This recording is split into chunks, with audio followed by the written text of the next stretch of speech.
ناظرین، میں ملک ارشد اور آپ دیکھ رہے ہیں سبلائم بیٹک، اور سبلائم بیٹک دیکھنے کا بہت بہت شکریہ۔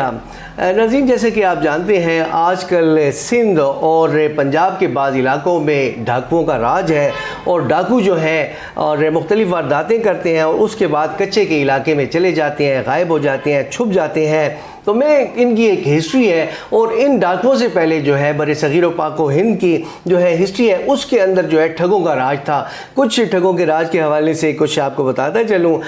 یہ تقریباً 1830 کا زمانہ ہے، یا ایسٹ انڈیا کمپنی جس وقت اپنے پاؤں جما رہی تھی، اپنے قدم جو ہے وہ مضبوط کر رہی تھی، اس زمانے میں یہاں پہ ٹھگوں کا راج تھا، اور ان کا پورا ایک انسٹیٹیوشن تھا، اور وہ کس طرح سے کام کرتے تھے، کس طرح سے چلتے تھے، اس پہ ایک نظر ڈالتے ہیں۔ اس زمانے میں ایسے تھا کہ کچھ لوگوں نے کالی ماتا کی کہانی سنی تھی، اور اس کہانی میں یہ تھا کہ کالی ماتا ایک جن پیدا ہو گیا، اور اس جن سے بچنے کے لیے وہ لوگوں کو کھا جاتا تھا، اور کالی ماتا نے کچھ لوگوں کو جو ہے تو رومال لیا کہ اس رومال سے اپنی حفاظت کرو۔ جب وہ جن آتا تھا تو وہ رومال جو ہے اس کے گلے میں ڈال کے اس کو مار دیتے تھے۔ بہرحال یہ ایک مائتھالوجی مت ہے، دیو مالائی کہانی ہے۔ اس کہانی پہ عمل کرتے ہوئے کچھ لوگوں نے، کچھ ڈاکوؤں نے، کچھ چور لٹیروں نے ایک اپنا ایک انسٹیٹیوشن بنا لیا، ایک ادارہ بنا لیا، اور اس میں انہوں نے کچھ ساتھی مل کے انہوں نے اس کو اتنا مضبوط کیا کہ ان کے پاس ایک ہتھیار ہوتا تھا، اور وہ ہتھیار ان کے پاس رومال ہوتا تھا، اور وہ رومال جو تھا اس کے ذریعے لوگوں کو پھانسی دیتے تھے۔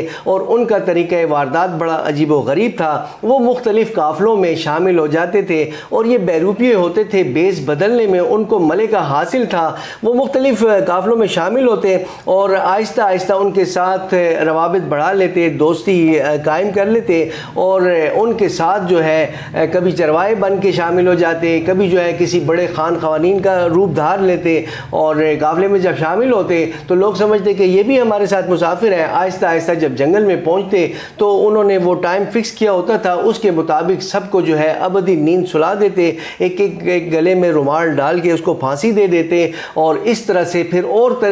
طریقہ کار ان کا یہ تھا کہ جہاں پہ ان کو پھانسی دے کے لوٹ مار کر لیتے، وہیں پہ گڑھے کھود کے ان کو دفنا دیتے۔ دفنانے کے بعد وہاں پہ وہ اپنے کیمپس لگا دیتے، خیمے لگا دیتے، وہاں پہ کھانا پکانا کرتے۔ کھانا پکانے کے بعد جو ہے وہ جو ہے وہاں پہ کچھ عرصے کے بعد چلے جاتے تاکہ وہ پکڑے نہ جائیں۔ پتہ چلتا تھا کہ یہاں پہ لوگ ٹھہرے تھے، وہاں پہ گند بھی پڑا ہوتا تھا، اور مختلف چیزیں پتہ چلتا تھا کہ کچھ لوگوں نے یہاں پہ قیام کیا۔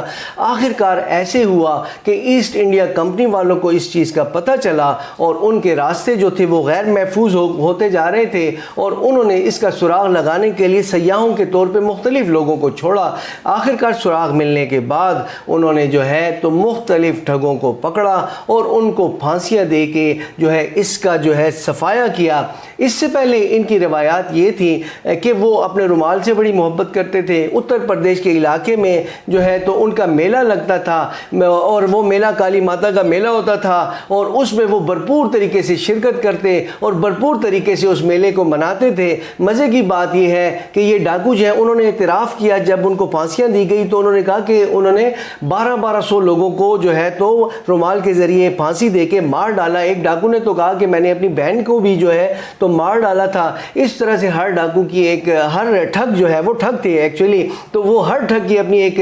علیحدہ سی داستان ہوتی تھی، اور انہوں نے بتایا، اور ان کے اپنے قوانین ہوتے تھے، شاگردی کرتے تھے، اور ان کا جو بڑا گرو ہوتا تھا، بڑا ڈاکو جو ہوتا تھا یا بڑا ٹھگ جو ہوتا تھا، وہ جب بوڑھا ہو جاتا تو اس کی سب خدمت کرتے تھے۔ اور دوسری بات یہ ہے کہ وہ اپنے جتنے بھی قوانین تھے ان کی خلاف ورزی نہیں کرتے تھے، اور اس طرح سے ان کا صفایا جو ہے وہ بڑے طریقے سے جو ہے انگریز سرکار نے کیا۔ وجہ اس کی یہ تھی کہ ان کے لیے ایک ضرورت تھی ان کے لیے کہ راستے غیر محفوظ ہوتے جا رہے تھے، اور ان کی بدنامی ہوتی جا رہی تھی۔ انہوں نے اپنے پاؤں جمانے تھے، اپنے قدم مضبوط کرنے تھے، تو اس لیے انہوں نے ان کا سراغ لگا کے اس زمانے کے جو ٹھگ تھے ان کا خاتمہ کیا۔ اور اس کی روایات جو ہیں اور یہ کہانیاں جو ہیں مختلف سیاحوں نے جو ہے تو اپنی کہانیوں میں ان کا ذکر کیا ہے، اور کافی عرصے تک ان کا راج رہا، مگر الحمدللہ پھر بعد میں جو ہے تو وہ ختم ہو گئے۔ اور آئی ہوپ کہ یہ جو ابھی آج کل جو ہے کچے کے علاقے میں، پنجاب اور سندھ کے جو دور افتادہ علاقے ہیں ان میں ڈاکو راج کر رہے ہیں، ایک دن آئے گا کہ انشاءاللہ ان کا بھی خاتمہ ہو جائے گا، اور یہ دنیا امن کا گہوارہ ایک دفعہ پھر بن جائے گی۔